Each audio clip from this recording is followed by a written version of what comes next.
Man, what I ain't got nothing. Oh my God.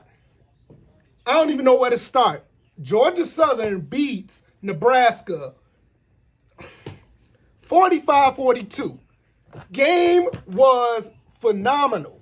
I mean, oh man, up, down.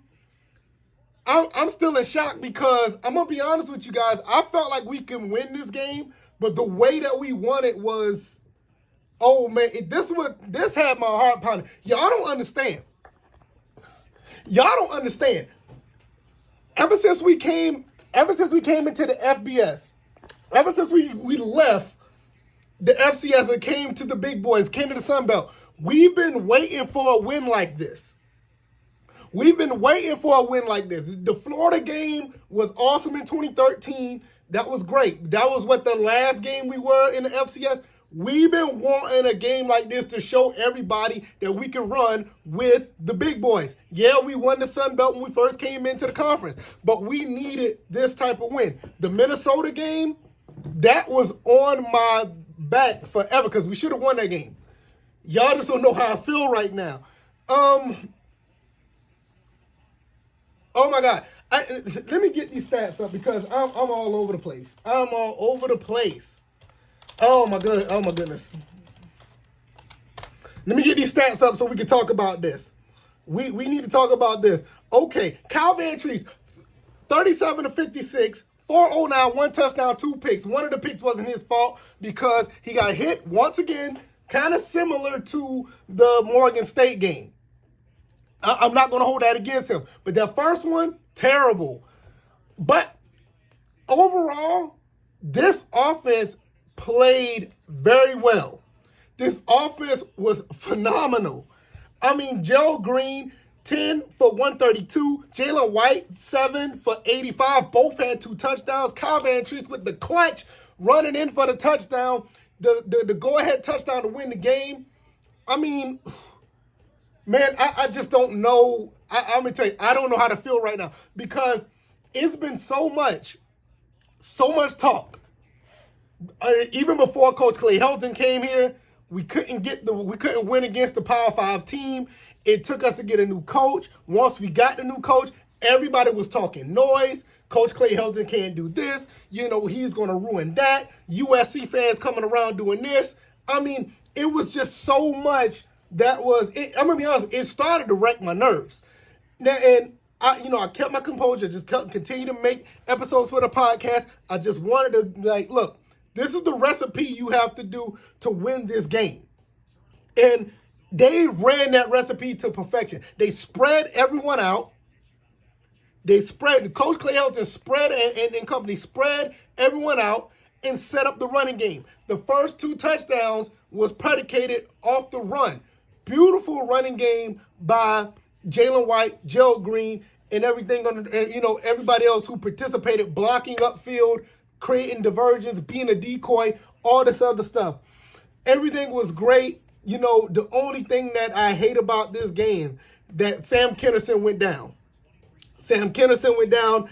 I hate that happened. Hopefully he's okay. Last time I heard he's on crutches. We'll get more information about that later. But the defense, man, we couldn't tackle. I mean, it was nerve-wracking. But when they got that ball, when they scored that touchdown with 3 minutes left, I think it was 4 minutes or 3 minutes and some change left, I knew that these boys could go down and score too much time on the clock. And I'll be damned. Kyle Van Treese did it. Not only that, did y'all see all the other things that he done? These small plays, the touchdown to Amari Jones was incredibly impressive. That is something that you need to go back and look at. The touchdown to Amari Jones where he set up everything and had everybody sitting back to look at the play call so they can adjust to what the defense was doing. And he orchestrated that like a maestro. I mean, he did a phenomenal job. And not only that, the way that he drove that game-winning drive down the field, the way he did that was a beautiful, beautiful looking drive. Straight leadership. That's what you call leadership. That's what you call, I don't even, the best thing I call it is just leadership. experience. It's one of the reasons why Coach Clay Helton wanted a guy like Kyle Van Treese. And I'll be honest with you, he picked the right quarterback because that kid there, he gets rattled, but it's only for like 2 seconds. Because when that interception was thrown, both of them, he bounced right back. And we kind of saw this coming when we saw the game when he threw the interception against Morgan State. After that interception, he was lights out. This is a phenomenal night. Let me tell you, everybody who was doubters, what you got to say now? What do you have to say now? Please. You had Georgia State fans saying that we couldn't run this offense. You had USC fans saying that this program was going to go down in 30 minutes as soon as we hired him, as soon as he started. We had so much negativity going against us. And you know what? I get it, because a lot of people are jealous of what's going on. Yeah, I said it. A lot of people are jealous. And, I want to say one more thing. Well, I want to say a few more things because I got a lot to talk about. This is going to go for a while, so y'all just got to bear with me. 642 yards total offense. Come on, man. 7.5 yards of play. I need to know how many big runs we had of 50 yards or 10 yards or more, because I said it in my show that they allow 5.5 a game. I think they gave up more than that. Now, the flip side of that, because I want to be fair, that the defense gave up a lot too. We gave up 575. We gave up 318 passing, which, to be honest with you, that's kind of low based on last year. Because last year our pass defense was terrible. But we got stops when it counted, and we scored when needed. And in a game like this is what we needed to do. Third down efficiency, 9 of 13. Fourth down efficiency, 2 for 2. And one of the fourth downs we got was kind of killed because of the interception when Kyle Van Treese was hit. But the fourth down that I think the other fourth down we got kept the drive alive. I want to say it did. Yes, the Derwin Burgess catch to keep the drive alive, the go-ahead drive alive. I mean, this is awesome. Another thing, 3 penalties for 15 yards. 3 penalties for 15 yards by the Georgia Southern Eagles. You can't tell me this coaching staff have these guys on point. You can't tell me they do. Nebraska, 9 penalties for 75. Last year, man, penalties was all over the place for us. This year, I think this is the second time. I think we had 1 penalty last game, but this game we have 3 for 15. I think we did pretty well.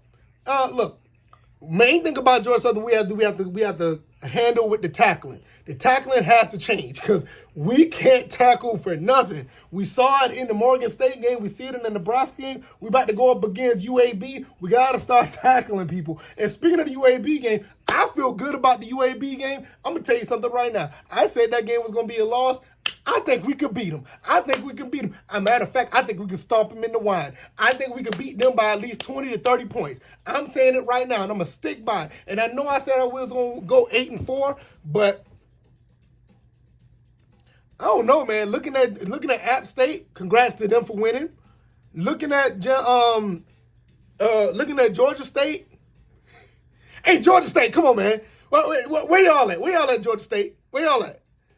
Looking at them, looking at Marshall, which was looking impressive as well. I would not be surprised if I changed that 8-4 to 2-10. Not gonna say it yet. Because Marshall and App State looking pretty tough. But after this game and seeing what we can do, the playbook was open a little bit more. I don't know, man. I mean, I don't know, man. I mean, we might could do some things. Hey, before I get out of here, I'm going to say this. Congratulations to Coach Clay Helton. Congratulations to Kyle Van Treese. Congratulations to everybody else that's on the team who did their due diligence to play as tough as they could, as hard as they could, and never giving up on this game. Because they could have laid down when they were down 38-42. Because you got to understand, they got to score a touchdown to win the game. Now, this is not like, get in field goal range. You hope, Rayner or Britton Williams will come kicking the field goal in. No. you got to sit here and be like, you got to go score a touchdown. And that's what we did. So, and we went there, we did that in hostile territory in Lincoln, Nebraska, which, yeah, fan base is kind of shaky. They look kind of crazy, but congratulations to all of them. Hail Southern, GATA, one more time. And like, what's the guy named? Danny Reed on a radio, the radio broadcast. It is well. It is definitely well. This is phenomenal. Great game. I can't wait to see what we do against UAB because I am super duper hyped now. I am super duper hyped. I'm not saying that we on top of the world. I'm not saying that we can beat anybody. But I look, after this game, I can't see why this team won't be hyped to go up against UAB. Then we go to Ball State, and then this conference play. So let's go ahead and let's go ahead and get it. Thank you guys for watching. If you like this content, the like button, share this content, subscribe to the channel if you haven't already. This is the First and Frame Rates channel. I am VF Ball. I talk about Georgia Southern and Atlanta Falcons football. We'll be talking to some Atlanta Falcons tomorrow. Maybe they'll beat the Saints. Maybe not. I don't know. But I'm not even worried about that right now. I know I should, but I'm not because it's all about this right here. You see that? You see that? It's all about this right here right now. All right, y'all. Y'all take it easy. Y'all be blessed. I'll see y'all on the next one. Peace.